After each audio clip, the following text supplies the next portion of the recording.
The Caribbean is no longer a tranquil paradise. Roosevelt Roads, a U.S. naval base in Puerto Rico, abandoned for decades, now pulses with the fury of a reawakened giant. F-35 stealth fighters tear through the skies, V-20 to Ospreys roar, and C-17 transports unload waves of troops and war machines.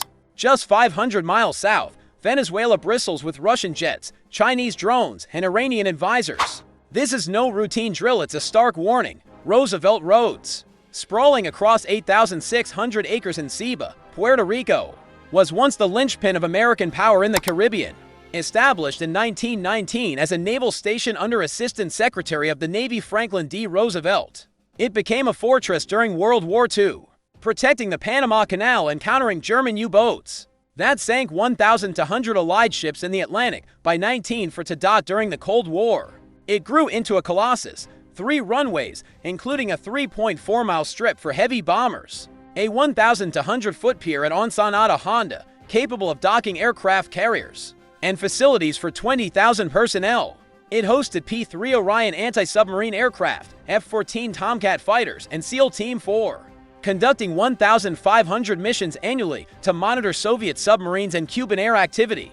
Its strategic position, guarding the Mona Passage, a choke point for 20% of Atlantic shipping, made it indispensable. In 2004, the base fell silent. The Navy's use of Weeks Island, 10 miles away, as a bombing range sparked decades of protests, culminating in a 1999 tragedy when a misfired 500-pound bomb killed civilian David Sainz Rodriguez. The accident galvanized Puerto Rican activists, from fishermen to priests, who blockaded Weeks, demanding the Navy's exit. By 2003, President George W. Bush halted operations there, and Roosevelt Roads, costing $300 million annually without Weeks, closed. Its infrastructure crumbled, 1,100 buildings decayed, 80 miles of roads cracked, and 1,000 acres of fuel depots rusted. Plans to transform it into a resort or tech hub stalled. 5,600 acres became the Ceiba Natural Reserve, home to manatees and rare orchids. By 2020, only 15% of the land supported small businesses, while the rest lay in limbo. Now, in September 2025, Roosevelt Roads is reborn. On September 10th, a C-5M Super Galaxy, one of 52 in the U.S. Air Force's fleet, landed at Jose Aponte de la Torre Airport, carrying 281,000 pounds of equipment. 12 F-35B Lightning II fighters from Marine Fighter Attack Squadron 111 arrived, each costing $110 million, with stealth capabilities to evade S-400 radars and a 600-mile combat radius, placing Caracas in their crosshairs. 8 V-20 to Ospreys, priced at $70 million, descended. Their tiltrotors enabling a 2,400-mile range and 24 troop capacity for rapid strikes. Over 1,500 personnel flooded the base. 800 Marines from the 22nd Marine Expeditionary Unit, 400 sailors from Amphibious Squadron 4, and 300 Air Force technicians from the 89th Airlift Wing. Engineers restored the TPS-80 radar, scanning to 100 miles for aircraft and missiles, and installed an UPX-29 IFF systems to identify friend or foe.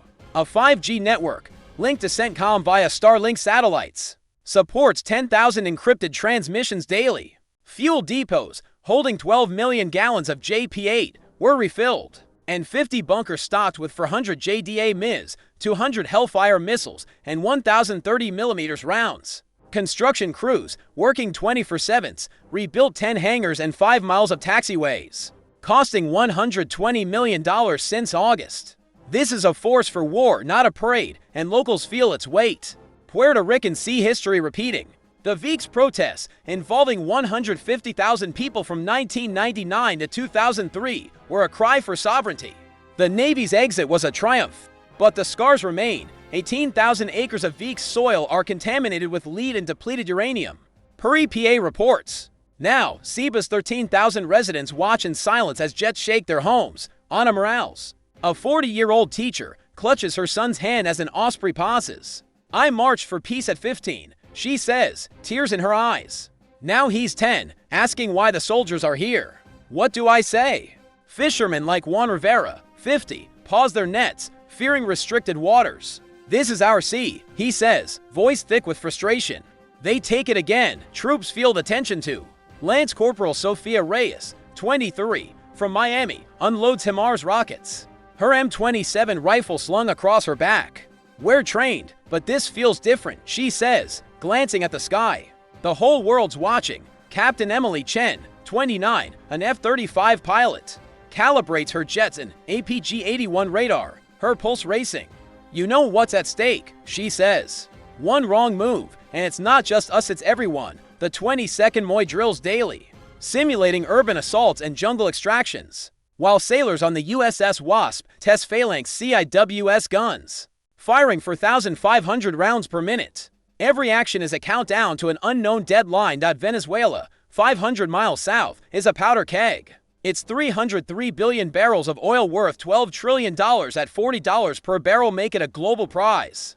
Yet under Nicolas Maduro, 80% of Venezuelans live below the poverty line. Per 2020 foreign COVID data, U.S. sanctions tightened in 2019, cut oil exports from the 0.4 million barrels daily to 600,000. 7 million refugees have fled since 2015, straining Colombia and Brazil. Maduro's alliances with Russia, China, and Iran fuel U.S. fears. Russia's $4 billion arms deals since 2005 include 20 for Sukhoi Su-30 OMKV fighters, 100 T-7-1 tanks, 5,000 Aglaas manpads, and 12 S-300 systems, effective to 120 miles. In July 2025, 6 Russian MiG-31s carrying Kinzhal hypersonic missiles joined exercises in Caracas, prompting a U.S. State Department warning. China's $60 billion Belt and Road investments since 2013 built LaGuardia port and 10 radar stations, while Iran's Quds Force trains 2,000 Venezuelan troops in cyber warfare and sniping. Venezuela's 150 zero active troops, 200,000 reservists, and 30-strong Bolivarian militia are battle-tested from clashes with Colombian paramilitaries. Its 200 T-70 tanks, 300 BMP-3 infantry vehicles, and 600 artillery pieces, including 150 mm MSD-AB howitzers, pose a threat.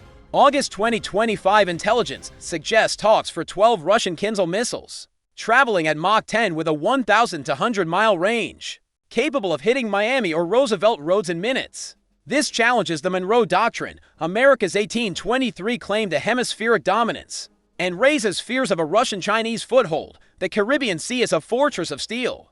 For Arleigh Burke-class destroyers USS Stout, USS Nitsy, USS Roosevelt, USS Truxtun carry 384 VLS cells with Tomahawk missiles, SM-6 interceptors, and ASROC rockets.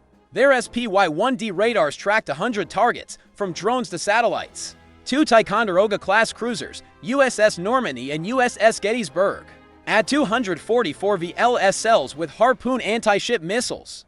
The USS Wasp, a 40,500-ton amphibious assault ship, carries 1,894 Marines, 6 F-35BS, 12 MV-DITA Ospreys, and for LCAC hovercraft, supported by USS Kearsarge. Seba's economy sees a $10 million boost from troop spending, but fear overshadows hope. Carlos Delgado, a 35-year-old mechanic, says, "My father fought the Navy in '99. Now my kids ask if war's coming." His voice cracks, fear for his family raw. Rosa Guzman, 70, prays in Seba's church, drowned out by CH-53s. "Our island can't take another hit." She says, Roosevelt Roads is a strategic masterstroke. Its runways support 24 F-35s, each with 18,000 pounds of ordnance. Its port hosts carriers, and its 1,000-acre fuel depot sustains 10,000 flight hours. The Mona Passage, 80 miles wide, channels $500 billion in annual trade. Venezuela's Maracaibo oil fields are 40 minutes away. Its airbase is vulnerable to HIMARS. F-35s can jam Su-30 radars. Ospreys insert 500 troops daily. And Wasp-class ships land for 1,000 Marines with 20 M1A2 Abrams. This is a blueprint for dominance, a message to Maduro, Putin, and Xi. The Caribbean is ours. Venezuela's S-300V MIS falter against stealth, its T-72s against JDA MIS. Its militia, cyber units, and 50 patrol boats could harass U.S. forces, costing $1 billion in damages, per RAND estimates. Russia and China won't fight directly, but their 200 advisors and $6 billion in arms ensure a bloody stalemate.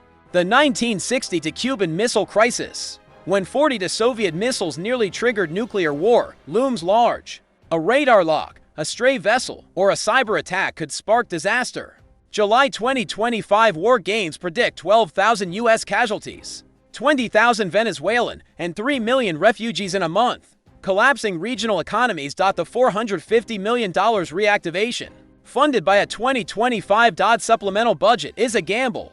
It counters Venezuela's 2024 deal for 10 Chinese Y-20 transports and 50 Z-10 attack helicopters, per Jane's defense. But it risks alienating Puerto Ricans, 60% of whom oppose military expansion. Per a 2025 El Nuevo Dia poll. Globally, it signals a new Cold War, with NATO allies deploying 10 ships to the Caribbean, per Reuters, and Russia moving submarines to Havana. The economic toll to $100 billion in disrupted trade could spike oil to $100 per barrel. As dusk settles, Roosevelt Roads stands as a titan reborn. Jets streak, ships patrol, troops brace for orders. Venezuela glares back, its allies whispering war. The Caribbean, once a cradle of culture, is a battlefield in waiting. Will reason prevail, or will ambition ignite a fire to consume us all? This is September 2025, and the stakes are global. Like this video, subscribe to our channel, and hit the notification bell to stay locked into this high-stakes saga. The Caribbean burns, and its fate will shape our world.